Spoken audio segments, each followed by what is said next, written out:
Realmente yo espero pues que la bendición del Padre, del amor del Hijo y esa presencia y consolación del Espíritu de Dios esté fortaleciendo sus vidas cada vez más. Los impregne de paz y los impregne de sabiduría para comprender el carácter de nuestro Dios.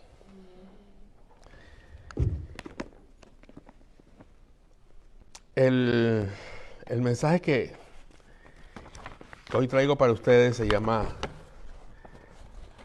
La luz, las tinieblas. Un contraste radical. Y voy a pedir que abran sus Biblias, busquen en sus Biblias, y espero que todos tengan una. Si no es así, pues que alguno de ustedes, de los que tienen Biblia, se acerquen a aquellos que no tienen y les ayuden para que puedan leer la palabra. Y les voy a pedir que busquen en la primera epístola del apóstol San Juan, primera de Juan, el capítulo 1 del versículo 1 al 10. Primera de Juan, capítulo 1, versículo 1 al 10.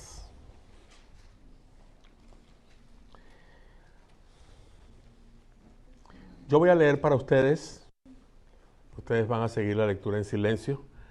Sé que tenemos diferentes versiones y esta probablemente no sea la suya.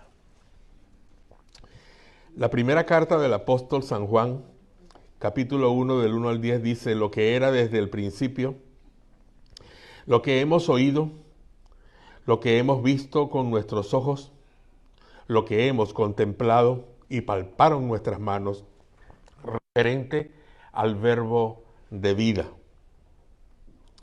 La vida que se ha manifestado y que nosotros hemos visto y de la que damos testimonios es la que nosotros les anunciamos a ustedes, la vida eterna, la cual estaba con el Padre y se nos ha manifestado. Así que lo que hemos visto y oído es lo que les anunciamos a ustedes para que también ustedes tengan comunión con nosotros. Porque nuestra comunión es con el Padre y con su Hijo Jesucristo. Les escribimos estas cosas para que el gozo de ustedes sea completado. Este es el mensaje que hemos oído de Él y que le anunciamos a ustedes. Dios es luz y en Él no hay tiniebla alguna. Si decimos que tenemos comunión con Él y vivimos en tiniebla, estamos mintiendo y no practicamos la verdad. Pero si vivimos en la luz, así como Él está en la luz, tenemos comunión unos con otros y la sangre de nuestro Señor Jesús, su Hijo, nos limpia de todo nuestro pecado. Si decimos que no tenemos pecado, nos engañamos a nosotros mismos y la verdad no está en nosotros. Si confesamos nuestros pecados, Él es fiel y justo para perdonar nuestros pecados y limpiarnos de toda maldad. Si decimos que no hemos pecado, lo hacemos a Él mentiroso y su palabra no está en nosotros. Oremos. Buen Dios y Padre amado, Señor, estamos aquí, Padre Santo, todos juntos ante tu preciosa presencia para escuchar de ti tu mensaje, para escuchar de ti, Señor, tu palabra. Que tu Espíritu Santo se pasee de corazón en corazón, Padre amado, y siembre, Señor, la semilla de tu palabra en nuestras vidas y que germine, Señor, para tu gloria y tu honra.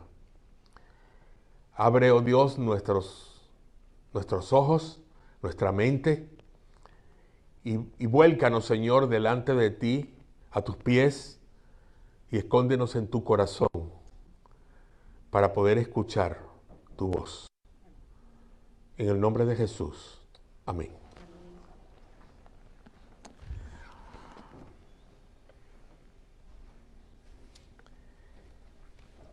Estas palabras son interesantes. Este precioso mensaje es el preámbulo de todo el texto de la carta. Y es interesante poder leerla, estudiarla y poder sacar de ella todo lo que podamos sacar. Es una carta preciosa, una carta maravillosa, la primera carta del apóstol Juan. Evidentemente está inspirada por Dios. Expresan que Juan escribe con toda la autoridad que Jesucristo le está dando,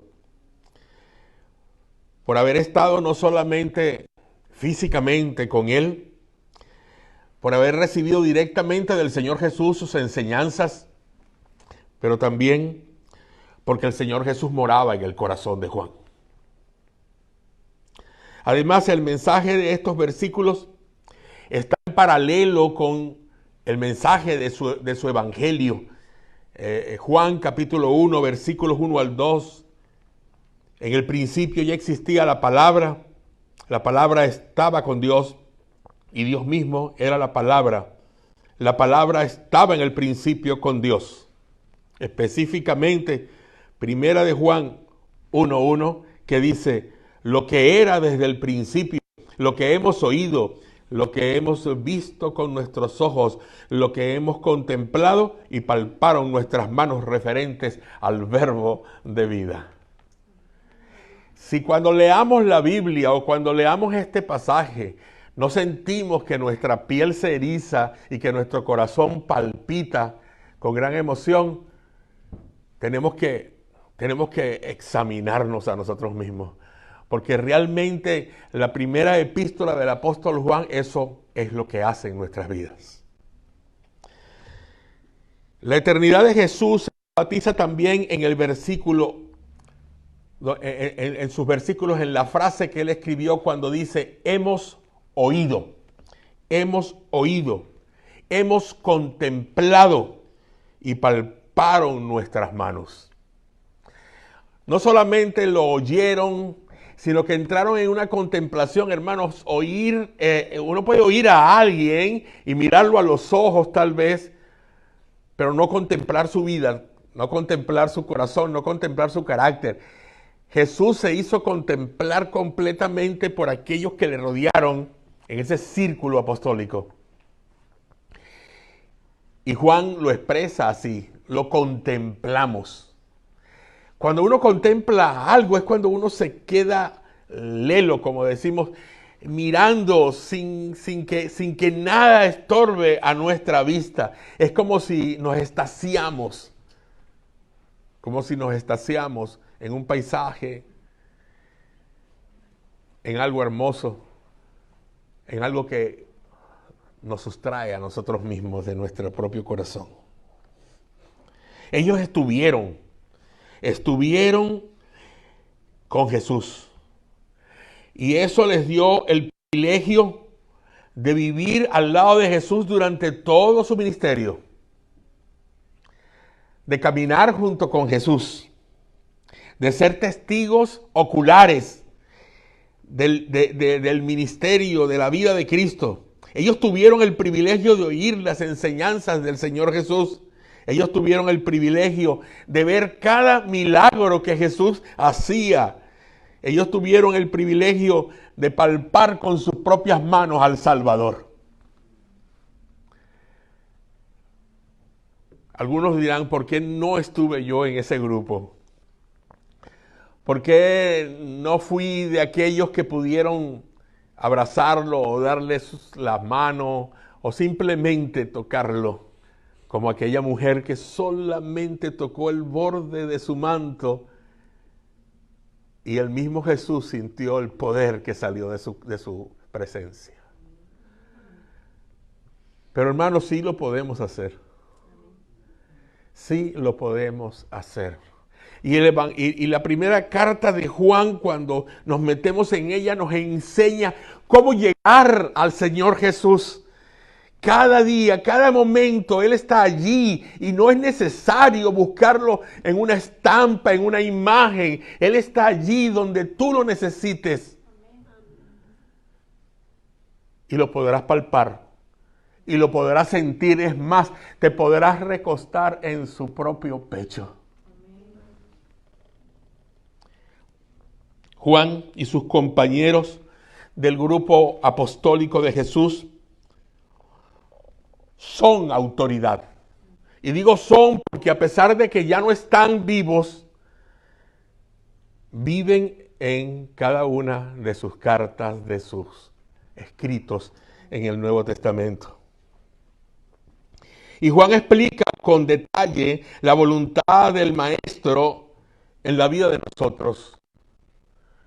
¿Qué quieres realmente, Señor? Es mi pregunta.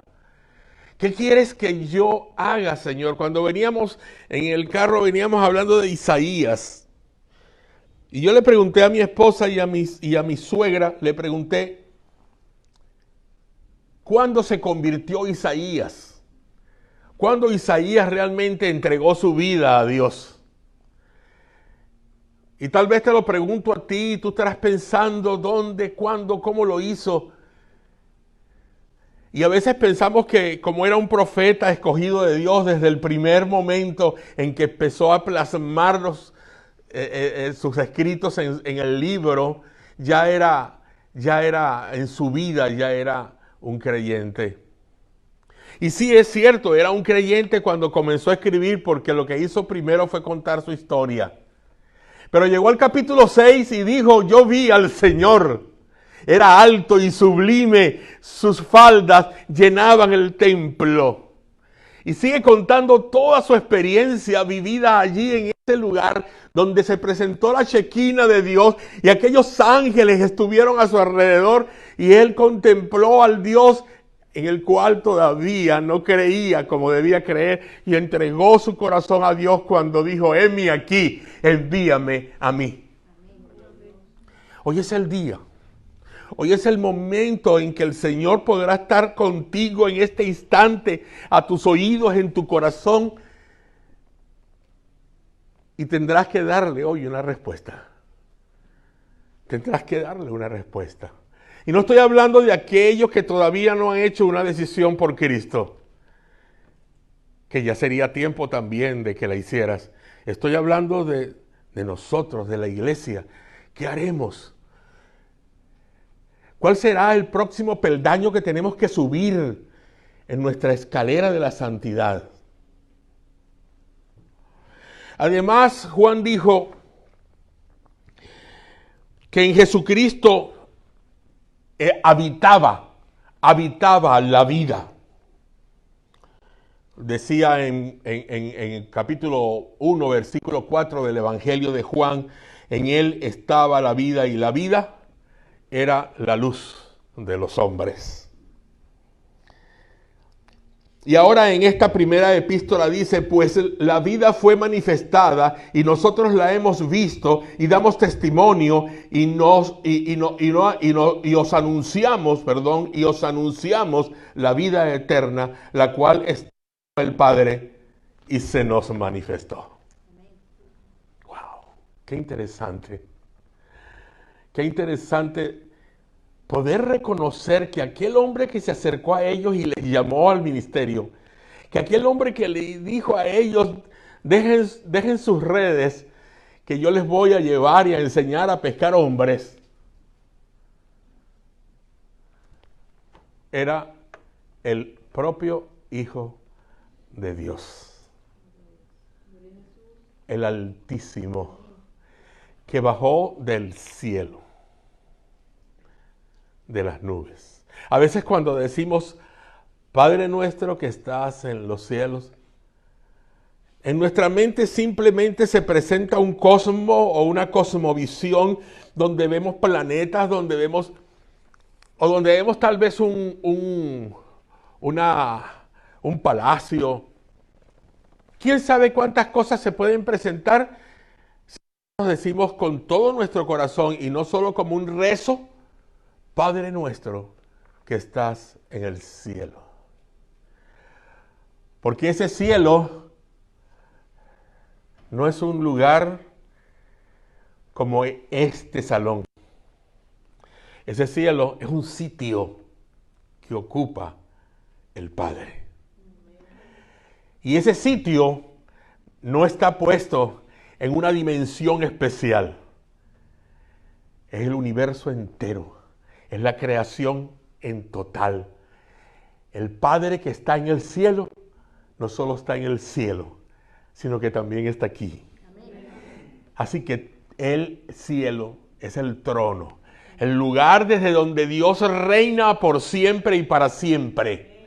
Es el lugar de privilegio donde aquel que vendrá a juzgar a vivos y a muertos ya es el juez de toda la tierra.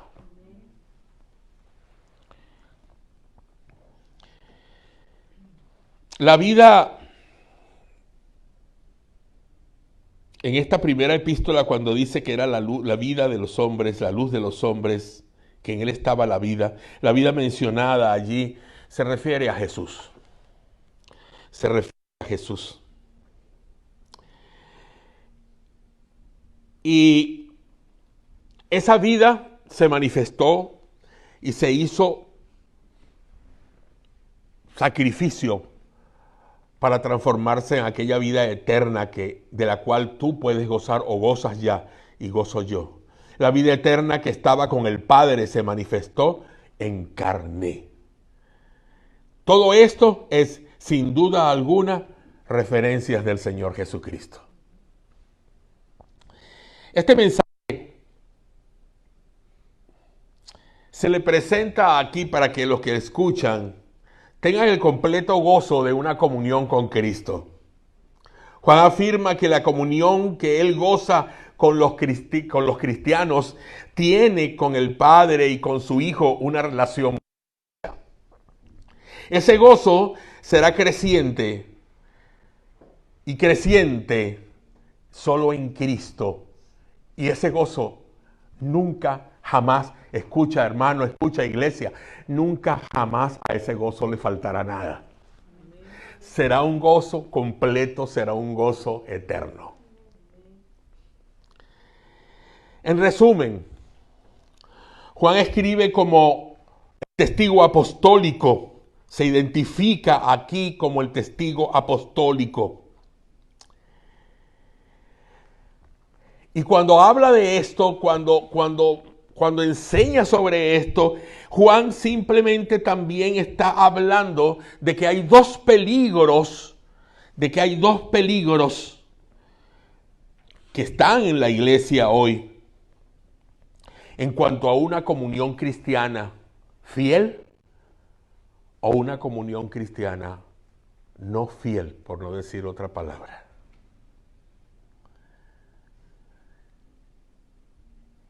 Esto tiene que ver en total con la relación que tú tienes con Dios. Si tu comunión con Dios es débil, si tu comunión o mi comunión con Dios es intermitente, como esas luces que ponen en algunas avenidas que prenden y apagan y nunca se quedan prendidas y nunca se apagan por completo, si así es nuestra comunión con Dios, o la apagas o la dejas encendida. Porque el Señor, que llama a tu corazón en cada instante y en cada momento, dice que si eres tibio, está por vomitarte de su boca. Que Él prefiere que sea frío, porque así siendo frío, Él tratará de darte el fuego que necesitas. Y evidentemente, Él prefiere mucho más que seas caliente para poder disfrutar de ti. Porque Él disfruta de cada uno de nosotros cuando nuestra comunión es leal, es completa. Es completa. Después de toda esta introducción, entonces, entremos al camino de esta epístola. Juan nos comienza a enseñar por lo único que afecta nuestra comunión con el Creador. Lo único que afecta nuestra comunión, después de tantas cosas bonitas que hemos podido decir, es el pecado. Lo único que afecta es el pecado. Así que entonces, el pecado es las tinieblas mismas. está representado por las tinieblas. Y las tinieblas no es el hecho de que apaguemos estas luces y que todo se ponga oscuro. Porque si hiciéramos ese experimento ahora mismo, y no le voy a pedir que lo hagan porque pienso que a lo mejor hay muchos switches para apagar tantas lámparas, siempre veremos un poco y alguna luz se va a colar por alguna parte. Pero cuando se habla de tinieblas y los que han podido presenciar o los que han podido tener la experiencia de vivir un eclipse solar, un eclipse total de sol, el elipsis donde el punto más crítico de ese eclipse se proyecta es totalmente oscuro. No hay nada de luz. Nadie puede moverse en ese sitio porque no ve absolutamente nada. Yo creo que un ciego ve más. Y las tinieblas esas tinieblas representan el pecado. O el pecado está representado por estas tinieblas.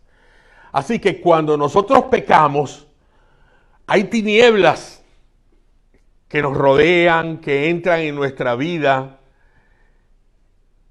y no está la luz del Señor Jesús por nuestra propia iniciativa, porque Él sí quiere alumbrarnos. Él tiene la luz a nuestra disposición, pero nosotros preferimos más la oscuridad. Preferimos más la oscuridad que la luz. Yo era un muchacho muy miedoso. Y como era el único hijo varón de la familia, evidentemente tenía una sola habitación para mí. Pero como yo vivía siempre con ciertos miedos, fue porque antes, cuando éramos mi hermana mayor y yo, nos tuvieron juntos. Yo estaba muy pequeñito, apenas puedo recordarlo, y nos tuvieron juntos en la misma habitación. No teníamos más en ese momento, y allí estábamos mi hermana y yo. Pero mi hermana tenía muchas muñecas de aquellas de pasta, ¿no? Ya creo que no existen esas muñecas, y aquellas muñecas de pasta que hacían así, cerraban los ojos cuando uno las movía y decían mamá, mamá, algo así. O sea, eran unas muñecas bien feas. Honestamente, a mí no me gustaban por muy bonitas que fueran, y mi hermana tenía tantas que estaban todas pegadas así en la pared. Entonces se podrían imaginar, yo en la noche cuando abría los ojos y la poca luz que podía entrar al cuarto, yo las veía a todas mirándome a mí. Y aquello era horrible para mí, pero yo no quería decir nada, evidentemente, porque no había otro lugar donde yo pudiera ir a dormir hasta que tuvimos un lugar más grande. Y entonces fue cuando yo le dije a mis padres que quería estar solo. Era todavía muy chico, pero me dejaron solo, pero me quedé con el mismo miedo. Y aunque ya no había muñecas en mi cuarto, evidentemente había miedo. Y tenía que dormir con una lámpara encendida toda la noche. Si me despertaba y no veía la luz de la lámpara, yo me asustaba. Yo me asustaba. Y pasó mucho tiempo así.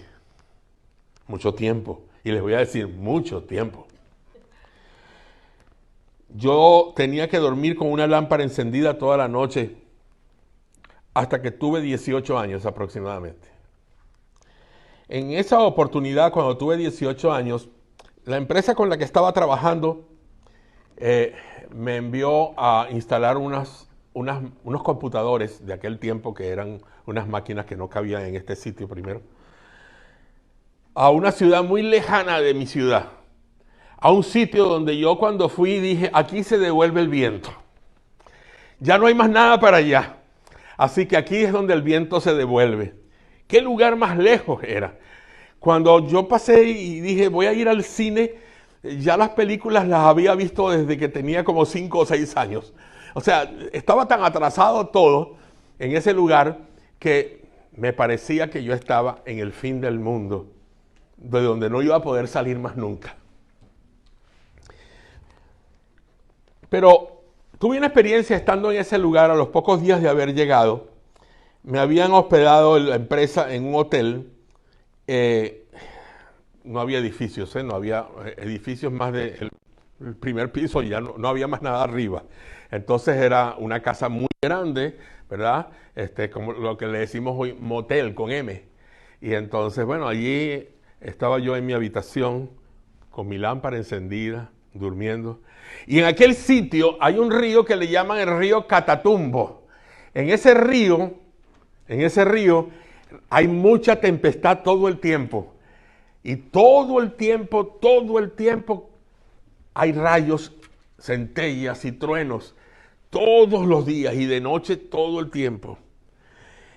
Entonces uno de esos rayos cayó muy cerca del hotel una noche y salí corriendo al patio porque estaba asustado, todo se estremeció, se apagó la luz y yo salí corriendo al patio y cuando salgo al patio yo estaba totalmente solo en el patio con el velador. Y el viejito me dice, hijo, vaya a seguir durmiendo, eso no es nada. Bueno, ok, me fui a dormir. Al día siguiente, cuando ya salí a trabajar, me di cuenta que había un árbol a medio quemar. Y le pregunté al velador ese día, le dije, ese árbol, ahí fue donde cayó el rayo. Estaban acostumbrados a eso. Pero pasó algo esa noche. Yo tuve como un encuentro con la naturaleza, más que con Dios en ese momento, yo no conocía al Señor. Y yo tuve como un encuentro con la naturaleza y me dije a mí mismo, la naturaleza es tan poderosa que yo no puedo luchar contra ella. Así como rompió ese árbol, me puede romper a mí de un momento a otro. ¿Por qué tengo que tener temores? Y empecé a experimentar un poco de valor en mi corazón. Ya no me daba miedo vivir en ese lugar tan lejano. Y si me quedo contando todas las experiencias que tuve en ese lugar, todo 1 o 2 meses que tuve en ese sitio, sería bastante interesante, pero no tenemos el tiempo completo para eso. Pero fue a partir de que salí de ese lugar que mi vida empezó a dar un giro y mis temores a las cosas empezaron a desaparecer. Pero mis miedos a la muerte y a esas tinieblas que yo no podía definir todavía estaban en mi vida. Con esto quiero decirles que no tenía la luz de Dios. No tenía la luz de Dios, la luz de Dios no estaba conmigo. De los versículos 5 al 7 dice, este es el mensaje que hemos oído de Él y que les anunciamos a ustedes. Dios es luz y en Él no hay tiniebla alguna. Y sigue hablando hasta el versículo 7 sobre ese tema, sobre la luz. La luz que ya yo no necesitaba de una lámpara, pero tampoco la entendía ni la comprendía para poderla vivir de parte de Dios.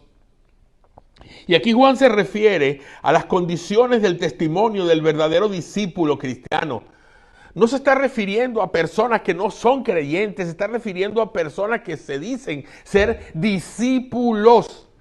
Y esa es una palabra muy delicada. Discípulos no es simplemente llamarse con una etiqueta como discípulo. Hay que serlo realmente, hay que vivirlo. Y esto es para los verdaderos discípulos de Cristo y espero que todos ustedes sean esos discípulos. Si no lo son en potencia, lo son ya.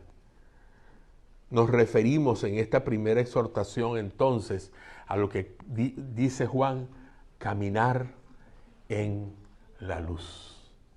Si la luz se acabara en este momento, en este lugar, yo sé que hay muchos que se quedarían sentaditos sin moverse, porque a lo mejor los de arriba rodarían por los escalones. Juan comenzó su explicación de lo que significa vivir en la luz, enfatizando que Dios es la luz. Que la figura de la luz que Juan usa aquí nos revela el énfasis de la santidad de Jesús. Que la figura de la luz destacada aquí nos destaca también la personalidad de Jesús, su carácter, su manera, su forma, lo que Él es. Que esa luz nos destaca aquí el esplendor de Jesús. que esa luz que está aquí nos destaca la gloria de Jesús, su veracidad, su pureza, su fuerza, su naturaleza de revelarse a sí mismo en nuestras vidas. Y esa experiencia la tuvo el apóstol en el capítulo 1 de Apocalipsis, cuando él dice, y oí una voz muy fuerte como de trueno detrás de mí. Y cuando me volteé, yo vi y describe a Jesús como lo vio. Y le dio un infarto y cayó al suelo y el Señor lo levanta del suelo. Y es cuando entonces empieza a darle su revelación.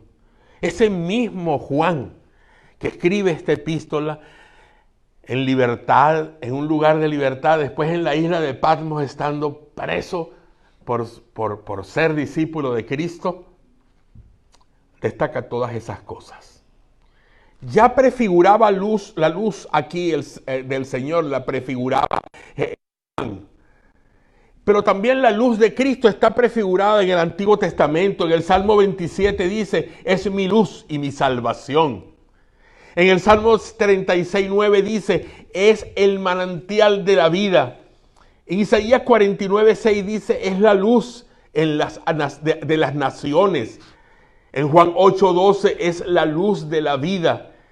Dice Juan 1:4, en él estaba la luz, la vida, la luz. Y esa luz y esa vida era la luz de la humanidad. Esta es la expresión vida y luz. Y en esta expresión existe una conexión muy, pero muy estrecha. La vida en el mundo creado depende de la luz.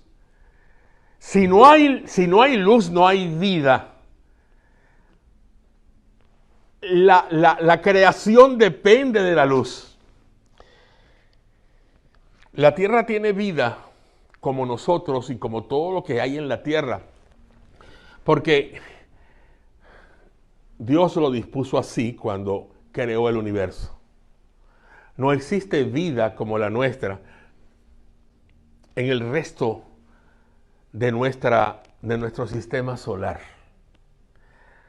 No hay vida en Venus,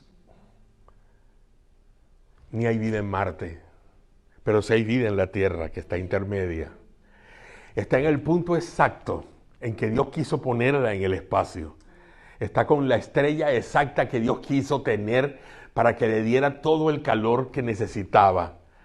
Tiene agua y tiene luz.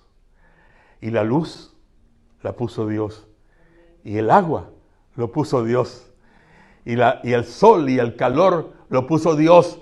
Y todo lo puso Dios.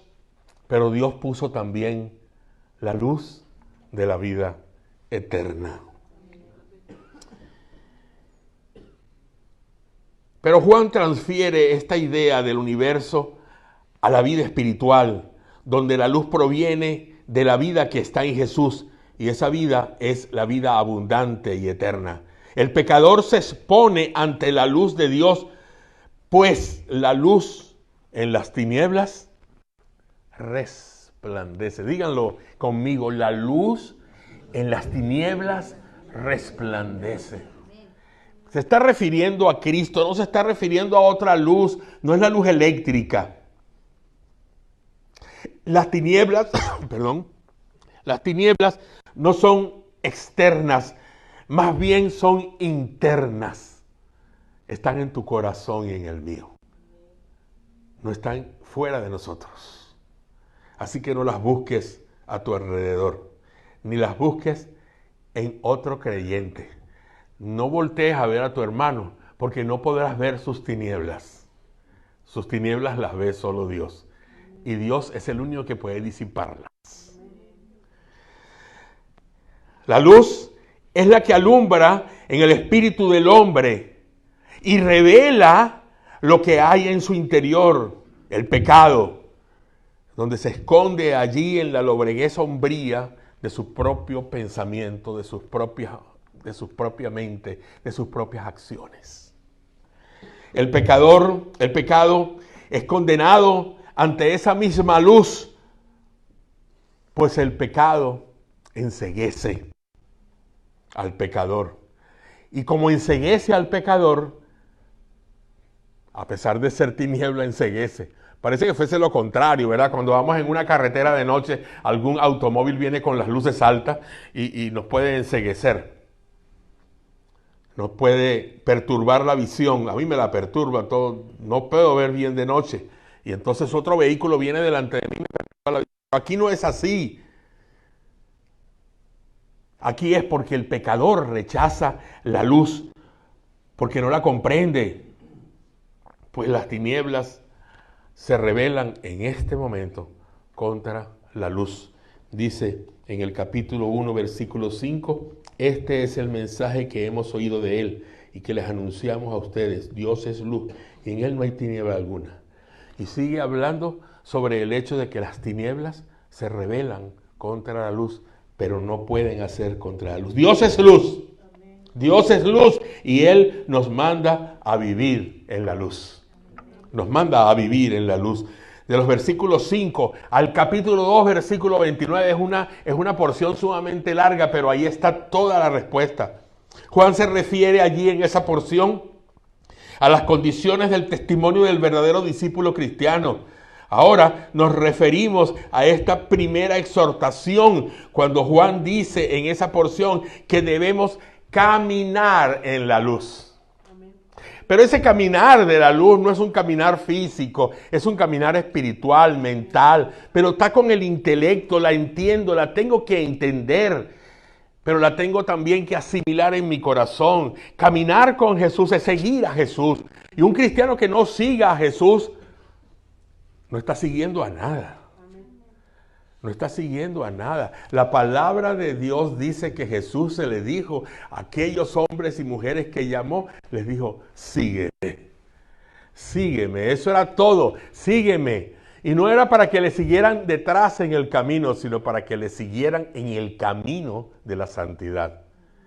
¿Quieres realmente entregar tu vida a Jesús de una manera tal que sea positiva, verdadera, donde tú sientas que tú estás con Jesús aprendiendo y siendo a Él fiel? Síguelo. Solo tienes que seguirlo. ¿Y cómo se puede disfrutar de esta buena relación con Jesús? ¿Cuáles son las condiciones de esta comunión? Porque no nos podemos ir solo con lo que tenemos. ¿Cuáles son las condiciones de esta comunión? Dice Juan capítulo 12, 35 al 36. Ustedes, estoy hablando de Juan, el Evangelio.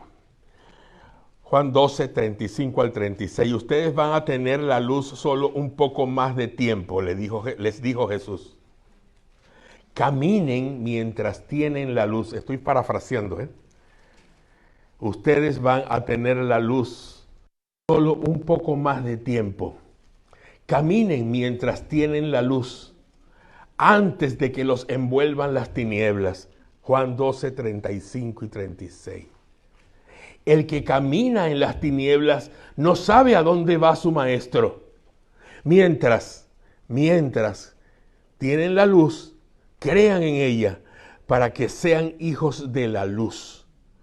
Y dice luego al final del pasaje que cuando terminó de hablar Jesús se fue y se escondió de ellos. Wow. ¿Dónde está el que tenemos que seguir? O sea, síganme. Al esconderse de ellos solamente lo que hizo fue decirle, aunque no me vean, síganme. Aunque no me palpen, aunque no me contemplen, aunque no me oigan, aunque no me sientan, síganme. Porque yo estoy allí. Yo estoy allí.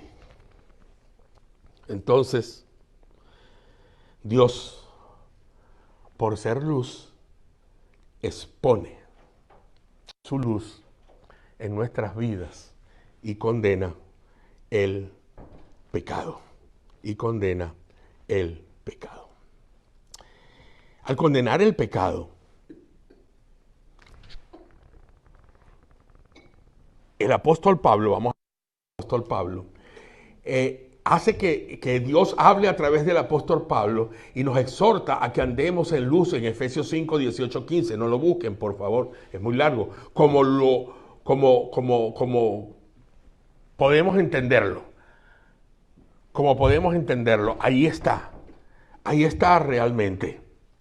Dice, al comenzar este pasaje, en el versículo 8, Efesios 5, que éramos tinieblas y vivíamos en ella, en el pecado, antes de conocer a Cristo, y que ahora somos hijos de luz, y como hijos de luz debemos andar de esa manera. Condición para vivir en la luz. Escuchen, levanten bien sus parabólicas y escuchen, renunciar al pecado. Renunciar al pecado. Primera condición. Renuncia a tus pecados. Renunciar al pecado es confesar tu pecado, es dejarlo, es aborrecerlo, es debidamente decir no estoy más. Si tú renuncias a una empresa donde trabajas, te tienes que ir. Si vuelves al día siguiente te van a decir para qué volvió. Si usted renunció ayer. Renuncia y obedece a Dios. Aquí podemos elaborar un cuestionario para saber si estamos, a pesar de nuestros fracasos, en una buena relación con Dios. Esta pregunta es para los cristianos. ¿Conocemos a Dios? ¿Sí o no? Y entonces ustedes tendrán que responder sí o no. ¿Ok? Eso se lo estoy dejando a ustedes. Respondan en su mente. Te estoy haciendo un test. Aquí conocer a Dios no es un asunto religioso. No es un asunto intelectual, es radicalmente espiritual y se demuestra respondiendo afirmativamente o negativamente. No hay medias tintas, o es un sí o es un no. Si respondemos afirmativamente, tenemos que saber que la prueba de ello es guardar sus mandamientos, y esto es guardar su palabra, hacer su voluntad. Y no hay más nada, no hay más nada. Decimos, en mi tierra no hay pataleo, siga para adelante.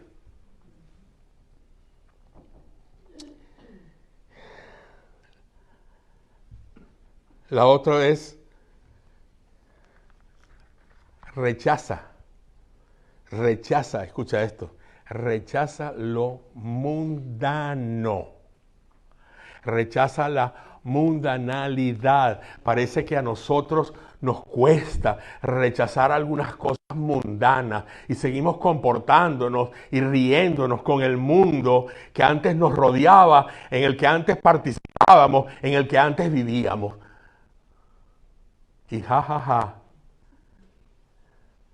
Las redes sociales nos han hecho mundanalizarnos en vez de que nosotros tomemos las redes sociales para espiritualizar más la vida de los que están allí, para enviar mensajes o para hablar cosas que verdaderamente son importantes, que no tienen doble sentido, que no hay chistes malos fraguados y que simplemente pueden ser conversaciones de mucho interés, sea de lo que tú hables, y puedan revelar tu esencia y tu espiritualidad en Cristo. El amar las cosas de este mundo nos va a traer serias consecuencias. Dice el apóstol que el amor del Padre no está manifestado en una persona que ame al mundo.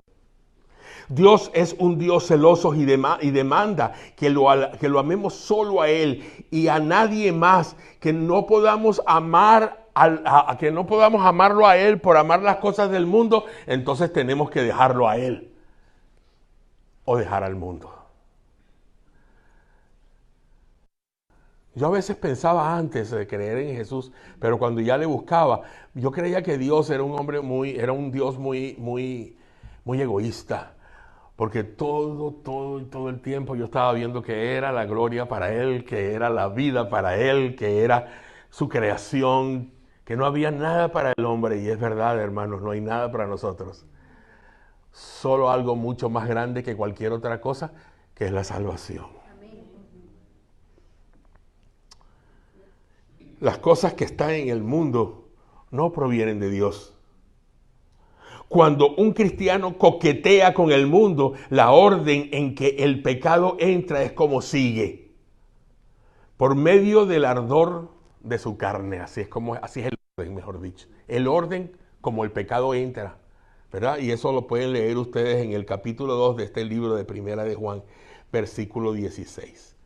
Por medio del ardor de la carne, por medio, en segundo lugar, por medio del entusiasmo de los ojos y por medio de la arrogancia de la vida.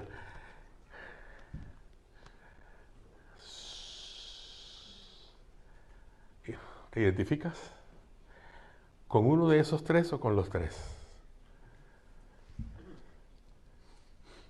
El ardor de la carne, el deseo, lo que miran tus ojos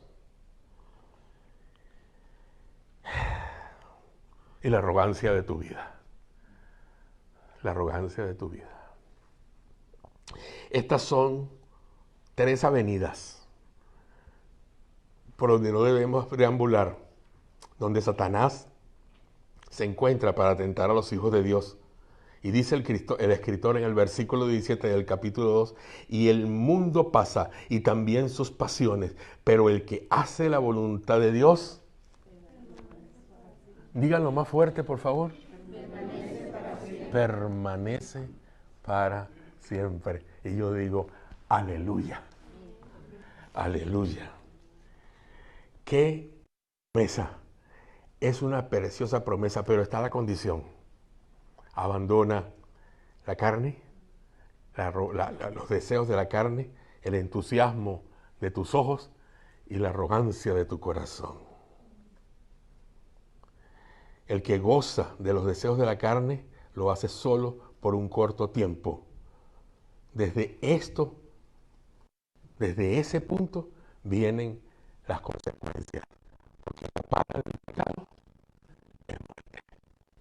Guardar la fe es otro de los que tenemos que hacer para poder conseguir esta comunión con Cristo. Guardar la fe, guardar la fe. Este pasaje puede traer algo de confusión de qué o de cuál tiempo habla Juan, que hay que guardar. ¿De qué fe está hablando Juan? En el versículo 18, él enseña que el anticristo viene. Él nos enseña también que muchos anticristos ya han surgido. Y esto no tiene que ver con Apocalipsis, ¿eh? Mucho cuidado. Esto no tiene que ver con un estudio futurista del Apocalipsis. Tiene que ver con un estudio presente. Juan está hablando en tiempo presente. Muchos anticristos ya han existido.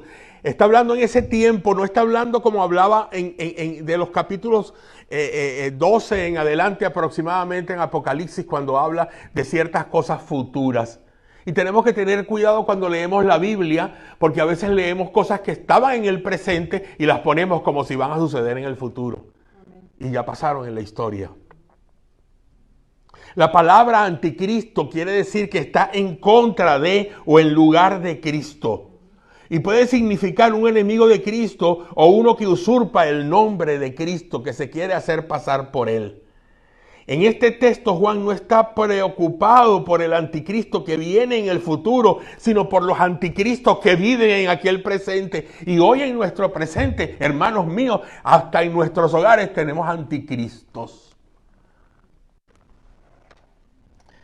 La frase muchos anticristos se refiere a profetas falsos, a predicadores falsos que estaban tratando de engañar a los cristianos y al cristianismo genuino acerca de todas las cosas y acerca del fin en el tiempo del primer siglo.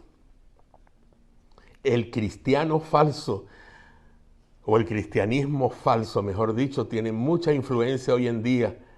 El cristianismo falso ha salido de la fe. Y la fe no es solo confianza, por eso le dije que tuvieran mucho cuidado con esta palabra. La fe es el entendimiento de la voluntad de Dios. Si entiendes la voluntad de Dios y si quieres entender todo lo que está en la Biblia, léelo con confianza y pon tu fe en ello, porque es palabra de Dios.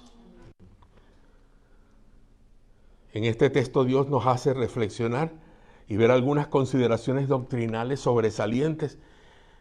Y es que esta porción que hoy hemos tratado nos ha enseñado sobre la perseverancia de los santos.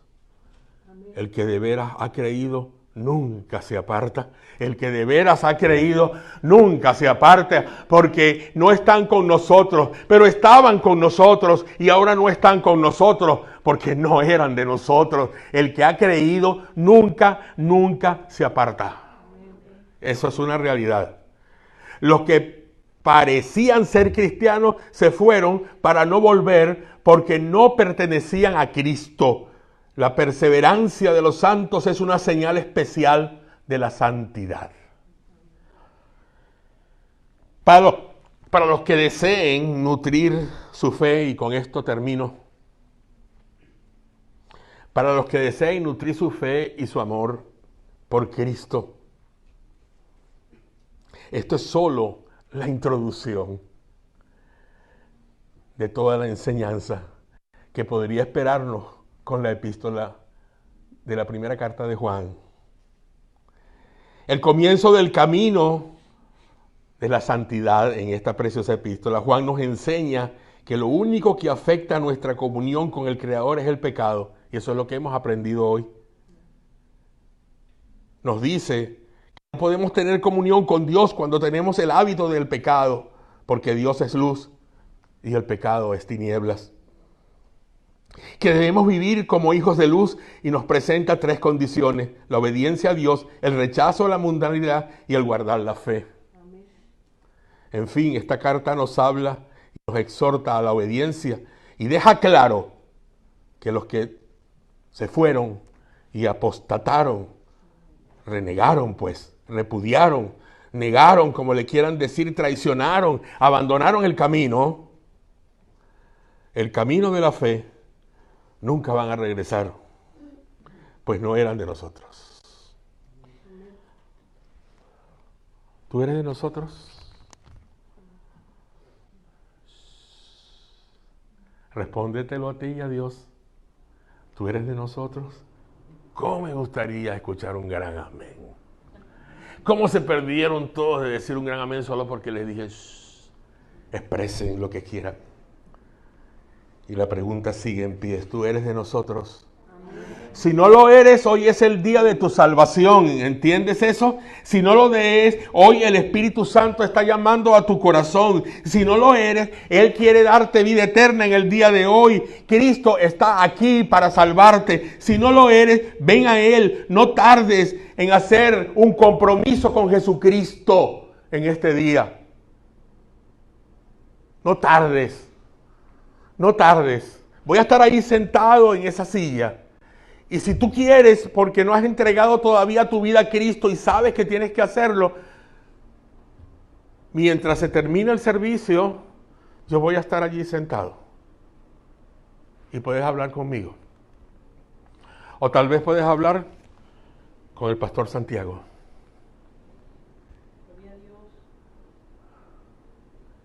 Porque es el día de tu salvación. Y después que cerremos y nos vayamos, la puerta puede cerrarse para ti. Y jamás, a lo mejor, se pueda volver a abrir. Ven, amigo, a Jesús, porque murió por ti. Ven, amigo, a Jesús. Cierren sus ojos, por favor.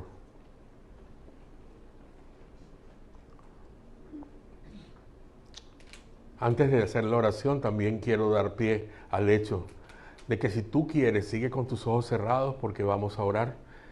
Y no quiero que los abras todavía, por favor, te lo pido. Quiero que en tu corazón sientas esa necesidad de tener una comunión fiel con el Señor Jesús. Que a partir de hoy tú no te apartes de su lado. Que a partir de hoy tú estés siempre buscando su luz, buscando todo aquello que Él te pueda dar. Que a partir de hoy la Biblia viva en ti y tú en la Biblia. Que no te apartes de ella ni un solo minuto. Que cuando pienses en lo que tú quieras pensar, piensa en Jesús. Y cuando quieras hacer algo que tú quieras hacer, pregúntate a sí mismo, ¿lo haría Jesús? Porque si Jesús no lo haría, no lo quiero hacer yo. porque quiero ir en el camino de la santidad, quiero subir por esas escaleras de la santidad y lograr llegar a la meta, al blanco del supremo llamamiento que es en Cristo Jesús, Señor nuestro, como decía el apóstol Pablo. Y no podemos nosotros vivir simplemente conformes con lo que hemos tenido hasta el día de hoy. Mañana tiene que haber más, pasado mañana tiene que haber más, la semana que viene, el próximo domingo y cualquier día de este año y cualquier año de nuestra vida tiene que haber más y más y más de Cristo en nuestro corazón, más de su palabra, más de su redención. Y llenar estas sillas con gente que viene a los pies de Cristo porque ven tu testimonio y porque tú compartes con ellos. No te apartes de Jesús. No te apartes, no seas cruel. Míralo, está ahí en la cruz, míralo, está clavado. Yo lo clavé, tú lo clavaste. Anda, sube allí, sube al Calvario y mira su pecho abierto, mira sus brazos y sus pies horadados por los clavos. No lo traiciones, no te apartes de Él. Sigue con Él siempre, todos los días y cada día y cada minuto de tu vida. Búscalo, porque Él está presente todo el tiempo. Él está aquí, Él está a tu lado. Él quiere llenarte, Él quiere bendecirte, quiere bendecir tu hogar, quiere bendecir tus hijos, quiere bendecir tu familia, tus vecinos, tu ciudad. Jesús está visitando nuestra ciudad para darnos vida y tenemos que usarla para la gloria y honra de su nombre. Él, el gran Cordero, el León de Judá, el gran yo soy, nuestro Salvador. No hay otro, no hay otro. ¿En quién nos vamos a apoyar? ¿A quién vamos a buscar? ¿Qué vamos a decir? Si quieres vivir una vida así, simplemente vívela. Simplemente vívela. Yo no te puedo decir, baja aquí que quiero orar por ti. Voy a orar por ti. De hecho, voy a orar por ti. Pero no es necesario que te manifiestes levantando tu mano para decir, a partir de hoy voy a abandonar todo lo que debo abandonar. Solamente confiésaselo al Señor allí donde estás. Señor Jesús, perdóname porque soy un pecador y a pesar de que me arrepentí un día y te recibí en mi corazón, no he sido la persona que realmente tú quieres que yo sea. A partir de hoy yo quiero vivir como tú me dices que debo vivir. Yo quiero ver por tus ojos, yo quiero caminar con tus pies, yo quiero tocar con tus manos, yo quiero sentir con tu piel. Yo quiero ir a donde tú vas, Señor. Heme aquí estoy. Y nada más. Y nada más. Oh Señor bendito, gracias. Gracias porque tu palabra se ha sembrado en nuestras vidas. Y porque tú la dejaste para ellos, Señor. No hemos sido nosotros, sino tú, Espíritu Santo de Dios, que has tomado tu palabra hoy y la pusiste en nuestros corazones para que fuésemos diferentes. Queremos prometerte, Señor, sí, lo queremos hacer. Hoy es un día especial y seremos diferentes. Nuestras vidas se renovarán. Caminaremos contigo, con esta iglesia. La apoyaremos y haremos, Señor, lo que tú nos mandes, lo que tu palabra nos diga, cómo debemos vivir y cómo debemos influenciar al mundo. Ayúdanos a alcanzar a la gente para sembrar a Jesucristo en el corazón de cada hispano en esta ciudad. Y haz que tu palabra sea como un tsunami, que sea imparable y que llegue hasta los confines de la tierra. Muchas gracias, Señor. Muchas gracias. Ora sí, dile al Señor, Señor, aquí estoy. Te abro mi corazón en este día. Si no le has recibido, dile, Señor, perdóname. Perdóname, Señor, pero hoy quiero que me recibas tú a mí y yo recibirte a ti en una estrecha comunión los dos para tener esa salvación gloriosa. Límpiame, lávame con tu sangre, oh Señor Jesús. Amén y amén.